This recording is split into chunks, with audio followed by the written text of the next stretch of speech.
Joseph Vijay எனும் நான்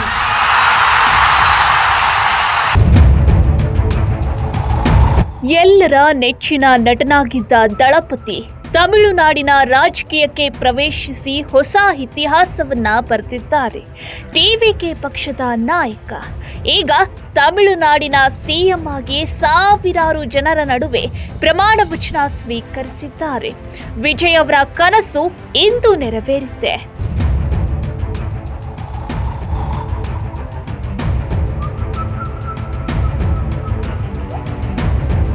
ಇಂತಹ ಅದ್ಭುತ ದಿನಕ್ಕೆ ತ್ರಿಷಾ ಅವರ ಎಂಟ್ರಿ ಮಾತ್ರ ವಿಶೇಷ ಮೆರುಗನ್ನ ನೀಡಿತ್ತು.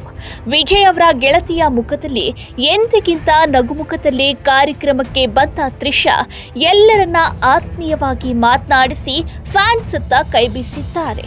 ಸಾಮಾನ್ಯವಾಗಿ ಕುಟುಂಬಸ್ಥರಿಗಾಗಿ ಮೊದಲ ಸಾಲು ಇರುತ್ತೆ. ಆ ಸಾಲಿನಲ್ಲಿ ತ್ರಿಷಾ ಅವರು ಕುಳಿತುಕೊಂಡಿದ್ರು. ದಳಪತಿ ವಿಜಯ್ ಅವರ ತಂದೆ ತಾಯಿ ಕೂಡ ವಿಜಯ್ ಪ್ರಮಾಣ ವಚನ ಸ್ವೀಕರಿಸುವಾಗ ಭಾವುಕರಾಗಿದ್ದಾರೆ. ಮಗನ ಈ ಯಶಸ್ಸು ಕಂಡು ಸಂಭ್ರಮಿಸಿದ್ದಾರೆ. ஜோசப் விஜய் எனும் நான் ಇನ್ನು ಪ್ರಮಾಣ ವಚನ ಸ್ವೀಕರಿಸುವಾಗ ಸಿ ಜೋಸೆಫ್ ಎನ್ನುವ ನಾನು ಎಂದು ಭಾಷಣ ಶುರು ಮಾಡಿದಾಗ ಅಭಿಮಾನಿಗಳ ಸಂಭ್ರಮವಂತೂ ಮುಗಿಲು ಮುಟ್ಟಿತ್ತು. ಶಿಳ್ಳೆ ಚಪ್ಪಾಳೆ, ವಿಜಯ್ ವಿಜಯ್ ಎನ್ನುವ ಘೋಷಣೆಗಳು ಎಲ್ಲರ ಕಿವಿಯಲ್ಲೂ ಮೊಳಗಿದುವು. பலதரப்பட்ட மக்கள் அனைவருக்கும் நேர்மையானதை செய்வேன் என்றும் ஆண்டவன் மீது ஆணையிட்டு ಉರಿದಿಮೊழிகிறேன்.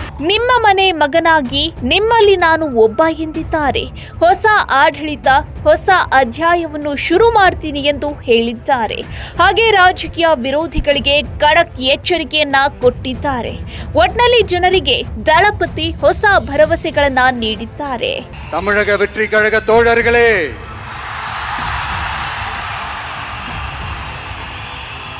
உண்மையில சொல்லனா நீங்க இல்லனா எதுவுமே இல்லை. என்னோட கழக தோழர்களுக்கும் கழக நிர்வாகிகளுக்கும் வாக்கு சாவடி முகவர்களுக்கும் மை டியர் வர்ச்சுவல் வாரியர்ஸ், உங்கள் அனைவருக்கும் கோடான கோடி நன்றிகள். வாங்க எல்லாருமா சேர்ந்து ஒரு ஃப்ரெஷ் கவர்னன்ஸ், ஒரு நியூ கவர்னன்ஸ் ஒன்று கொடுப்போம். This is a new beginning.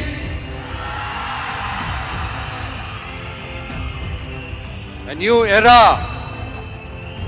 of a real secular social justice starts now.